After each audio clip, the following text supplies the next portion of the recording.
What is going on, everybody? It is Luke Bella with the Sideline Scoop, and I thought today we would talk about Davante Adams and why I currently think he is the best wide receiver in the NFL. And so I want to start off with sort of what Davante has to say about himself. So last week after the 49ers game, you guys have probably heard about this, but after he caught 10 passes, 173 yards, and 1 touchdown, a reporter decides to ask him, Davante, basically, do you think you're the best wide receiver in the NFL? And, he was sort of forced to say, well, pretty much, yeah. So here's his quote. He said, I think that's fair to say. I think that's not being conceited. That's just being confident. I think obviously what I've done and what I'm going to continue to do is going to prove that to anybody who isn't on board with that. At the end of the day, I'll tell you, yes, absolutely, I think I'm the best wide receiver in the game. But there's a lot of things that go into me being able to make that statement. So first off, let's take a look at 2 things that Davante Adams has done that no other player in NFL history has ever done. So first thing, he is the first player with 3 games of 10 receptions for at least 150 yards in his team's first 8 games of the season. And, you can't forget, he has done that while being injured 2 of those games. So that's just crazy that he has been able to accomplish a feat like that. And the second thing, never done by any other NFL player in the Super Bowl era, he is the first player with 50 or more catches, 600 plus receiving yards, and at least 8 touchdowns in his first 6 games of an NFL season. So first off, if you have Aaron Rodgers throwing you the ball, that's definitely a big leg up to lots of other players in the NFL. So when you sort of add Davante Adams being as highly skilled as he is, and you add Aaron Rodgers and his accuracy, and just how well Aaron Rodgers has been playing so far, one of probably Aaron Rodgers' best years of his career. When you sort of pair those 2 together, obviously you would expect some magic to happen, which Davante Adams has been making so far this year. And plus the other thing, Allen Lazard, who has been probably the number 2 to start off the season for the first 3 games, he goes down with an injury. So when Lazard goes down with an injury,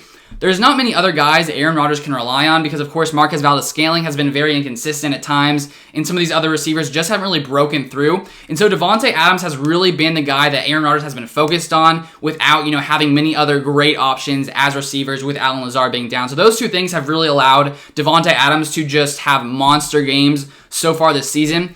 So now if we sort of take a look at his stats so far. So far in this year, he has 53 receptions, 675 yards, and 8 touchdowns. And so when you sort of rank that across the entire NFL, he is 10th in receptions, 8th in receiving yards. But what we have to remember with those stats is he's missed 2 games, so lots of those players have had 2 more games to accumulate those stats. So I think we got to cover his per game stats and basically how he ranks across the NFL against all other receivers. So first off, in receptions, he is first among all receivers with 8.8 receptions per game, and he is first in yards per game with 112.5 yards per game. And when we take those yards per game statistic, the next best guy is 14 yards behind him, which is DK Metcalf, which is just crazy that he has separated himself that far from every other wide receiver in the league. And then the third guy is 21 yards behind him, and that is DeAndre Hopkins. So Davante Adams has been playing leg up above so many other great wide receivers, and he is first when it comes to touchdowns per game with 1.33. And if you're not convinced so far that Davante Adams has been the best wide receiver so far in this season, he is also number 1 when it comes to Pro Football Focus's grade of wide receivers. He is first in that category, and he is one of only 4 wide receivers with 50 targets and 0 drops. So the fact that he has been targeted so many times and has 0 drops, it sort of shows how strong his hands are and basically how he can go up and just get the ball no matter, where Aaron Rodgers puts it. And so right now, if he were to continue at the pace on which he is on for the rest of the season, he would finish with 123 catches, 1,575 yards, and 18 touchdowns. And that's still, you have to remember, that's with missing 2 other games. So looking at his career, he's actually only had 1 season over 1,000 yards, and that was 2018, where he had 1,386 yards.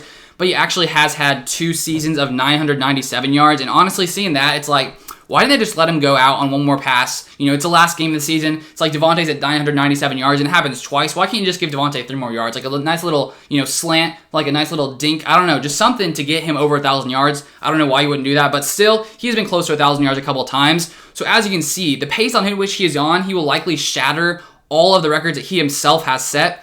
And one other thing, if you take a look at, is some of these other Packers records for wide receivers. So if Davante Adams were to continue at that pace, and I showed you those stats, he would break Sterling Sharp's Packers single-season catch record, which is 112 catches set in 1993. And with the 18 touchdowns, he would also tie Sterling Sharp's record set in 1994, and he would break Jordy Nelson's receiving yards in a season record set in 2014. So as you can see from all the stats that I've presented, Davante Adams is definitely having probably the best season of his career. And with 8 games left to go, there's no telling sort of what he is going to do with Aaron Rodgers as his quarterback. So that's what I wanted to break down today. That's why I think Davante is the best wide receiver in the NFL. So thank you guys so much for watching. And if you guys enjoyed it, make sure you drop a like on the video. And if you want to see some more Packers content, make sure you subscribe because I put out a video on the Packers pretty much daily. It's been that way at least recently. So if you want to, see some more of those videos, make sure you subscribe down below and turn on notifications because it'll send the videos to you right when I make them. But that's all for today. Thank you guys so much for watching. And as always, go Pack, go baby.